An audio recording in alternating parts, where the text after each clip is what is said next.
নমস্কার, এরকম ভিডিও দেখতে চাইলে অর্জুন A1 ইউটিউব চ্যানেলটাকে সাবস্ক্রাইব করুন। ভক্ত মুখে এক চমৎকারী কথা শোনা যায়। এক ভক্ত শ্রীকৃষ্ণ দর্শনের আকাঙ্ক্ষায় বহু বর্ষব্যাপী ভজন সাধন করেও শ্রীকৃষ্ণের দর্শন পাননি। কালক্রমে তিনি একটি ময়ূর হয়ে জন্ম লাভ করেন। পূর্ব জীবনের সংস্কারবশত সেই ময়ূরটি ব্রজে নন্দালয়ে কৃষ্ণ দর্শন পাবার আশায় বিচরণ করত এবং সবসময় কৃষ্ণ কৃষ্ণ কীর্তন করত। নন্দভবনের চতুর্দিকে ইতস্তত ভ্রমণ ও নাম কীর্তন করেও সে কৃষ্ণের দর্শন পেল না।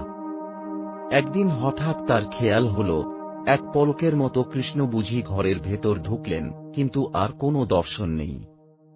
এতে বিক্ষুব্ধ চিত্তে সেই ময়ূর নন্দগ্রাম ছেড়ে বর্ষণার দিকে চলে আসে। বর্ষণাতে এসে কৃষ্ণ কৃষ্ণ করতে থাকলে বৃষভানুকুমারী রাধা ঘর থেকে বেরিয়ে ময়ূরকে ননি, রাবড়ি, মিষ্টি প্রভৃতি খেতে দেন এবং ময়ূরের পিঠে হাত বুলিয়ে আদর করতে থাকেন। শ্রীমদ্ভাগবত শ্রীকৃষ্ণের বৃন্দাবন লীলা অ্যান্ড্রয়েড অ্যাপ ডাউনলোড করুন। রাধারানী বললেন, হে ময়ূর, তোমার কণ্ঠে আমার প্রিয়তম কৃষ্ণ নাম শুনে আমার খুব আনন্দ হচ্ছে। ময়ূর তখন রাধারানীর করুণাময় দৃষ্টি এবং স্নেহাদর পেয়ে অত্যন্ত আনন্দিত হয়ে রাধা রাধা কীর্তন করে নাচতে লাগল। রাধানাম কীর্তন করতে করতে সে এসে পৌঁছাল নন্দগ্রামে। রাধানাম শুনে নন্দকুমার কৃষ্ণ ঘর থেকে বেরিয়ে ময়ূরের কাছে দৌড়ে আসেন। ময়ূর তখন কৃষ্ণের দিকে তাকাল। ময়ূরকে আনন্দিত দেখে কৃষ্ণ জিজ্ঞাসা করলেন, তোমার এত আনন্দ কেন? তখন ময়ূর বলতে থাকে, হে প্রভু, আমি অতি তুচ্ছ জীব। আপনার নাম দর্শনের নিমিত্ত আমি বহু বছর ধরে আপনার নাম করে অপেক্ষা করেছি, কিন্তু আপনি আমাকে কৃপা করেননি।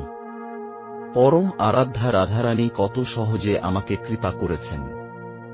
আমাকে আদর করেছেন, রাবড়ি খাইয়েছেন, কিন্তু আপনি এতদিন আমার দিকে একটুও তাকাননি। সেজন্য আমি অত্যন্ত দুঃখিত ছিলাম। কৃষ্ণ বললেন, ওহো, তোমাকে আমার প্রিয়তমা রাধারানী রাবড়ি খাইয়েছে, সাদরে তোমার গায়ে হাত বুলিয়েছে, এ তোমার মহা সৌভাগ্য। তাই তুমি আমার প্রিয় রাধা নাম গাইছ। তোমার মুখে রাধা নাম শুনে আমার খুব আনন্দ হচ্ছে।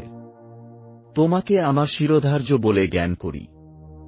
এই বলে শ্রীকৃষ্ণ ময়ূরের গায়ে হাত বুলালেন। তাতে ময়ূরের একটি পুচ্ছশীর্ষ খুলে পড়ে। সেই পুচ্ছটি তুলে নিয়ে কৃষ্ণ নিজ মস্তকের মুকুটে গুঁজে দিলেন।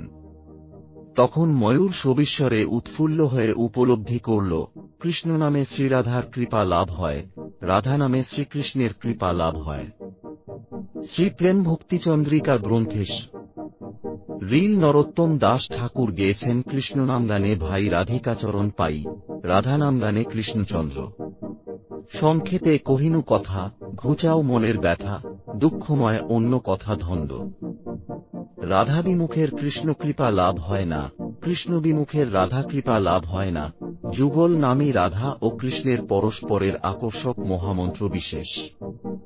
16 নামে 32 অক্ষরাত্মক হরে কৃষ্ণ মহামন্ত্র জপকীর্তন করতে শ্রীচৈতন্য মহাপ্রভু নির্দেশ দিয়েছেন। হরে কৃষ্ণ মহামন্ত্রে রাধা ও কৃষ্ণ উভয়ের করুণা দৃষ্টি লাভের প্রার্থনা ইঙ্গিত করে। সংক্ষিপ্তসার হল, মিথ্যা অন্য সব দুঃখময় কথা পরিত্যাগ করে শ্রী শ্রী রাধা কৃষ্ণের নাম গানই অভীষ্ট লাভের একমাত্র উপায়। নাম মহিমা প্রচারকারী ভক্ত যে যুগল কিশোরের অনুকম্পার পাত্র হয়, সেই বিষয়টির দ্যোতক রূপে এই ময়ূরপুচ্ছ, যা ভগবান স্বয়ং মস্তকে ধারণ করেছেন।